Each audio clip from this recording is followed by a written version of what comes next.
ज्योति अपनी सच्चाई प्रकट होने दे। अपनी ज्योति अपनी सच्चाई प्रकट होने दे। परमेश्वर के रहस्य बांटिए भाई भक्त सिंह के द्वारा। फरवरी 25।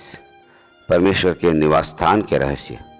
प्राण देने तक विश्वासी रहे, तब मैं तुझे जीवन का मुकुट दूंगा। प्रकाशित वाक्य 2 अध्याय 10 पद। अब हमें अपने पृथ्वी के काम के बारे में 2 शब्द कहने हैं।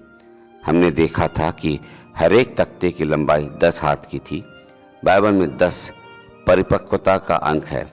ऐसी आत्मिक परिपक्वता और जिम्मेदारी जो पीड़ाओं और परीक्षाओं द्वारा परखे जाने के बाद हासिल होती है। आत्मिक परिपक्वता बौद्धिक ज्ञान द्वारा प्राप्त नहीं होती।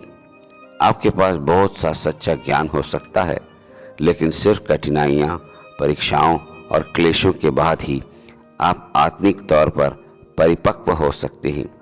इस प्रकार पृथ्वी पर आपका जीवन ही आपके प्रशिक्षण का मैदान है। अब लकड़ी के वे तख्ते जो 10 फुट लंबे थे और 2 फुट चौड़े थे, और हर एक की चूलों के नीचे 2-2 चांदी के खांचे थे।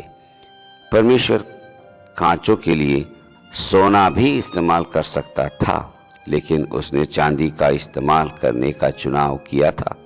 क्यों? क्योंकि चांदी, जैसे हमने देखा था, बाइबल में चांदी छुटकारे का प्रतीक है। यह उस कीमत का प्रतीक है जो हमारे प्रभु यीशु ने हमें छुड़ाकर उसके साथ जोड़ा है। बाइबल में अंक 2 सहभागिता में एकता का प्रतीक है। मत्ती सुसमाचार 18 अध्याय का 19 पद। हर एक तख्ता 2 खांचों में बैठाया जाना था, वरना वह स्थिर नहीं रह पाता।